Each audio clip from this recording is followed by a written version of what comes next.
Any number of historic moments in the civil rights struggle have been used to identify Martin Luther King, Jr., a prime mover of the Montgomery bus boycott, keynote speaker at the March on Washington, youngest Nobel Peace Prize laureate. But in retrospect, single events are less important than the fact that King, and his policy of nonviolent protest, was the dominant force in the civil rights movement during its decade of greatest achievement. From 1957 to 1968, King was born Michael Luther King in Atlanta on January 15, 1929, one of the three children of Martin Luther King Sr., pastor of Ebenezer Baptist Church, and Alberta King, a former school teacher. He was renamed Martin when he was about 6 years old. After going to local grammar and high schools, King enrolled in Morehouse College in Atlanta in 1944. He wasn't planning to enter the ministry, but then he met Dr. Benjamin Mays,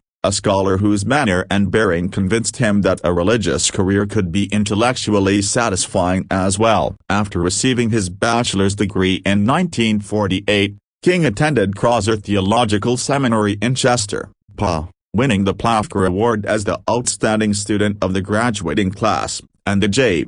Lewis Crosser Fellowship as well. King completed the coursework for his doctorate in 1953, and was granted the degree 2 years later upon completion of his dissertation. Married by then, King returned south to become pastor of the Dexter Avenue Baptist Church in Montgomery, Alabama. There, he made his first mark on the civil rights movement, by mobilizing the black community during a 382-day boycott of the city's bus lines. King overcame arrest and other violent harassment, including the bombing of his home. Ultimately, the U.S. Supreme Court declared bus segregation unconstitutional. A national hero and a civil rights figure of growing importance, King summoned together a number of black leaders in 1957 and laid the groundwork for the organization now known as the Southern Christian Leadership Conference. King was elected its president, and he soon began helping other communities organize their own protests against discrimination. After finishing his first book and making a trip to India,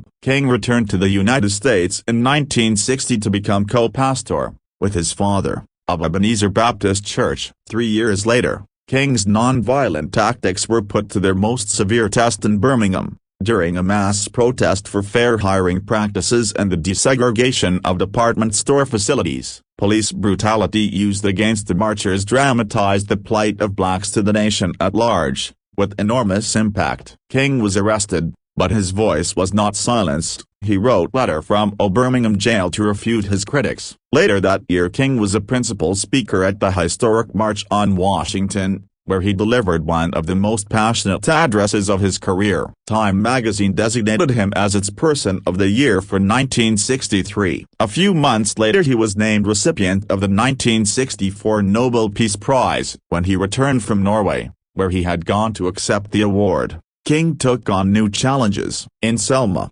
Alabama, he led a voter registration campaign that ended in the Selma to Montgomery Freedom March. King next brought his crusade to Chicago, where he launched programs to rehabilitate the slums and provide housing. In the North, however, King soon discovered that young and angry blacks cared little for his preaching and even less for his pleas for peaceful protest. Their disenchantment was one of the reasons he rallied behind a new cause: the war in Vietnam. Although he was trying to create a new coalition based on equal support for peace and civil rights, it caused an immediate rift. The National Association for the Advancement of Colored People saw King's shift of emphasis as a serious tactical mistake. The Urban League warned that the limited resources of the civil rights movement would be spread too thin. But from the vantage point of history, King's timing was superb. Students, professors, intellectuals, clergymen and reformers rushed into the movement. Then, King turned his attention to the domestic issue that he felt was directly related to the Vietnam struggle: poverty. He called for a guaranteed family income.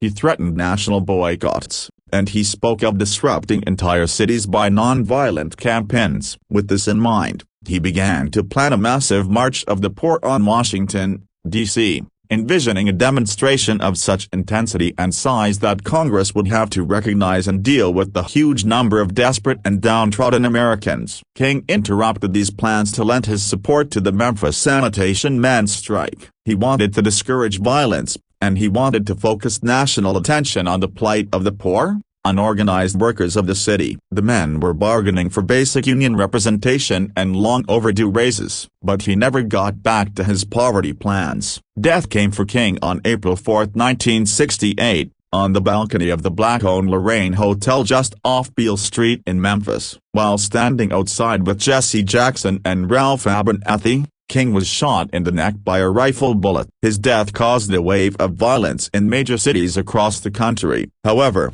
King's legacy has lived on. In 1969, his widow, Coretta Scott King, organized the Martin Luther King Jr. Center for Nonviolent Social Change. Today it stands next to his beloved Ebenezer Baptist Church in Atlanta. His birthday, January 15th, is a national holiday, celebrated each year with educational programs, artistic displays, and concerts throughout the United States. The Lorraine Hotel where he was shot is now the National Civil Rights Museum.